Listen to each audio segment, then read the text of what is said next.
할렐루야. 사랑하는 반석의 성 여러분, 10월 31일 아까베 시간이 돌아왔습니다. 우리는 어제까지 실황으로 여러분을 만나 뵈었고요. 오늘 다시 녹화 방송으로 아침을 이 아까베로 열도록 하겠습니다. 많이 그리웠으리라 생각이 되네요. 자, 오늘은 어제에 이어서 시편 39편을 함께 묵상하고자 합니다. 여러분이 시편 39편의 그 맨 위에 이 볼릭체로 되어 있는 것을 보면 이 표제어라고 보통 하는데, 시 문학에 있어서 이 표제는 표제어가 아니고 사실은 1절이 됩니다. 그래서 그것이 굉장히 중요한 내용이죠. 뭐라고 적혀 있습니까? 여러분 성경을 한번 보세요. 인도자를 따라 여두둔 형식으로 부르는 노래다. 이렇게 표제어가 붙어 있죠. 자, 여두둔은 도대체 뭘까요? 이 여두둔은 사람 이름입니다. 다윗 시대에 유명한 지휘자 세 사람이 있었는데, 여두둔, 아삽, 헤만, 그 중에 한 사람입니다. 바로 다윗이 가사를 쓰고 이 지휘자에게 은유를 맞춰서 재금과 수금과 비파에다가 곡을 담아다가 하나님의 전에서 노래하면서 그렇게 이 시를 읊었던 것. 여러분, 우리가 어떤 걸 전할 때 계속해서 입에서 이렇게 되뇌게끔 이 노래를 불러서 만들게 하는 것은 그만큼 이 내용이 너무나 중요하고 본인에게 뿐만 아니라 후대에게 경각심을 주고자 하였던 것임을 여러분 기억하실 필요가 있습니다. 다윗이 그토록 후대에게 말하고 싶었던 것이 무엇인가? 여러분 1절 말씀을 한번 같이 읽어보도록 할까요? 시작. 내가 말하기를 나의 행위를 조심하여 내 혀로 범죄하지 아니하리니 악인이 내 앞에 있을 때에 내가 내 입에 재갈을 먹이리라 하였도다. 지금 다윗이 다루는 문제가 범죄를 다루고 있습니다. 세상의 부조리와 불공평 속에서 그것들을 바라보고 너무 힘들었던지 내 입에 재갈을 먹여서 말을 줄이겠다. 이렇게 얘기한 거거든요. 그런데 2절 말씀 보니까 내가 잠잠하여 선한 말도 하지 아니하니 나의 근심이 더 심하도다. 어느 순간 가니까 죄에 대하여 혐오하고 죄를 싫어하여 이렇게 위축되고 수동적인 자세로 되다 보니까 이제는 정직과 공의와 정의를 선포함에도 불구하고 그것을 하지 못함으로 인하여 이제 나의 근심이 더 심해지는 그 죄로 인하여 위축되어 버린 자기의 상황을 이야기하고 있습니다. 여러분, 이 다윗이 죄 문제를 다루는데 그의 마음속에 있는 고통과 죄책감을 통하여 굉장히 괴로워하는 다윗을 보게 됩니다. 그리고 어떤 부분이 이렇게 막혀 있어서 이게 뚫리지가 않으니까 그의 답답함을 토로하는 내용을 3절 이하에 적고 있습니다. 3절 보실까요? 내 마음이 내 속에서 뜨거워서 작은 소리를 읊조릴 때에 불이 붙으니 나의 혀로 말하기를 뭐라고 말했습니까? 4절. 여호와여, 나의 종말과 연한이 언제까지인지 알게 하사 내가 나의 연약함을 알게 하소서. 이 죄악 때문에 다윗의 감각이 굉장히 무뎌졌던 것 같습니다. 그리고 이 감각이 아예 사라진 것 같습니다. 너무 편하게 세상에 이렇게 젖어 살다 보니까 이 긴박성도 없이, 그리고 삶의 목적도 잠시 잃어버리는, 뭔가 이렇게 삶의 큰 줄기가 마디가 이렇게 끊어져 버린 듯한 느낌을 받아요. 그래서 뭐라고 기도하냐면, 주님, 나의 종말과 연한을 알게 하옵소서. 그래서 나의 이 우둔함과 그 무지함을 좀 깨우쳐 달라고. 그랬더니 하나님이 깨우쳐 주신 내용이 5절입니다. 뭐라고 깨닫습니까? 주께서 나의 날을 한 뼘 길이만큼 되게 하시매 나의 일생이 주 앞에는 없는 것 같사오니 사람은 그가 든든히 서 있는 때에도 진실로 모두가 허사뿐이니이다. 자, 다윗이 그의 인생을 뭐라고 깨달았습니까?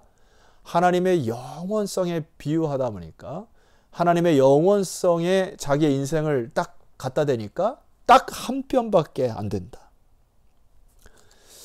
그렇구나, 내가 아무것도 아니었음을 깨닫습니다.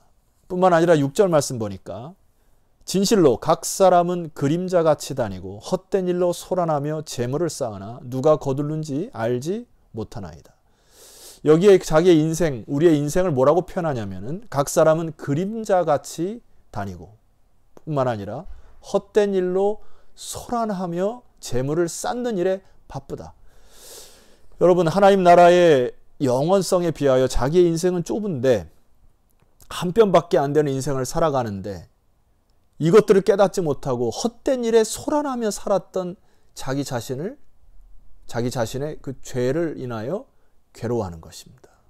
그리고 그림자 같은 인생을 살아가는데 너무 어떤 일정 기간을 무디게 헛되게 그렇게 살아갔던 것들을 깨닫기 시작합니다. 그래서 여러분, 다윗은 믿음으로 다시 간구해요. 그것이 7절 말씀인데 오늘 이 시편 39편에 가장 그 축을 이루는 이 초석과 같은 말씀이 7절인데요. 이것은 크게 한번 저와 선포해 보셔야 합니다. 함께 읽을까요? 시작. 주여, 이제 내가 무엇을 바라리요? 나의 소망은 주께 있나이다. 다시 한번 읽겠습니다. 주여, 이제 내가 무엇을 바라리요? 나의 소망은 주께 있나이다. 이게 무슨 말일까요?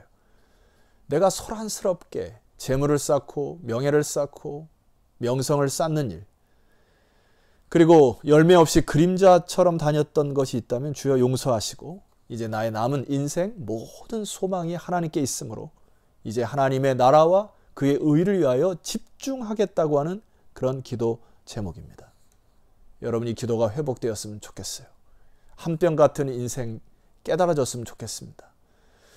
자, 이 다윗이 8절 이하에 진심으로 간구하는 내용이 이것인데요. 8절 말씀 보시면 좋겠습니다. 11절까지 읽어드리겠습니다. 나를 모든 죄에서 건지시며 우매한 자에게서 욕을 당하지 아니하게 하소서. 9절 내가 잠잠하고 입을 열지 아니하면 주께서 이를 행하신 까닭이니이다. 10절 주의 징벌을 나에게서 옮기시옵소서. 주의 손이 치심으로 내가 쇠망하였나이다. 11절 주께서 죄악을 책망하사 사람을 징계할 때에 그 영화를 좀먹은 같이 소멸하게 하시니 참으로 인생이란 모두 헛될 뿐입니다. 지금 다윗이 무엇을 위해서 기도하고 있습니까?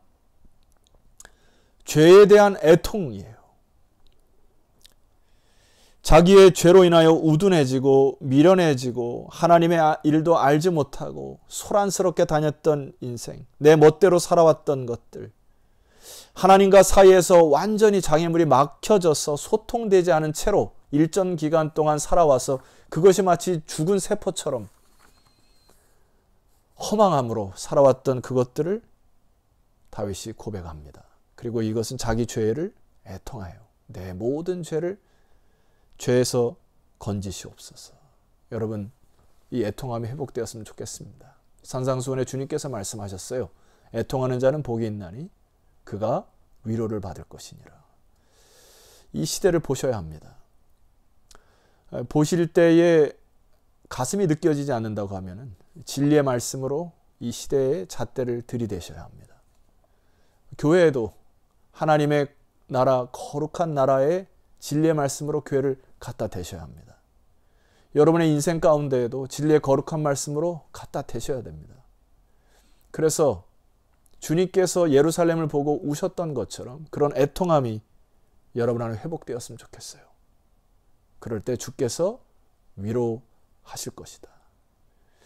위로라는 단어는 파라클레이토스라는 단어가 쓰여 있습니다. 성령의 대표적인 사역 중에 하나이고, 성령을 표현할 때 파라, 옆에서, 클레토스, 클레이, 부른다, 칼라오라는 동사인데요. 이 부른다, 내가 옆에서 그를 불러다 그에게 위로의 말을 하고 소통하고 다정하게 이야기하면서 힘을 주고 소통하시겠다고 하는 것이 바로 위로의 성령님의 역할이시죠. 성도 여러분, 이 다윗의 마지막 기도를 묵상하고 마침할까 합니다. 여러분 12절 말씀 보시게 되면은 여호와여 나의 기도를 들으시며 나의 부르짖음에 귀를 기울이소서. 내가 눈물을 흘릴 때에 잠잠하지 마옵소서. 나는 주와 함께 있는 나그네이며 나의 모든 조상들처럼 떠도 나이다. 하고 13절에 이렇게 결론을 맺습니다. 주는 나를 용서하사 내가 떠나 없어지기 전에 나의 건강을 회복시켜 주옵소서. 다른 성경에 보면 이 마지막을 내 사정을 살펴 주옵소서. 주여 저를 용서하옵소서. 주님과의 소통이 끊어진 부분, 소란하게 인생을 살아갔던 부분, 한 뼘 되는 인생 깨닫지 못하고 이 땅에 영원히 살 것처럼 살아왔던 많은 무수한 시간들 주님 용서하시고 다시 이 감각을 회복시켜 주셔서 그 하나님의 나라와 의를 위하여 달려가는 새 힘을 달라는 이 기도가 저와 여러분에게 회복되기를 주의 이름으로 축원합니다. 기도드립시다. 하나님 아버지, 참으로 우리를 괴롭히는 것이 죄책과 또 죄로 인한 압박으로 인하여 이 부분을 잘 해결하지 못하고 때로 그냥 덮어두고 때로 무시하였던 것을 용서하여 주옵소서. 철저히 하나님 앞에 죄를 지은 것들을 용서를 바라고 그리고 애통하는 다윗의 심정이 우리 안에 회복되게 하옵소서.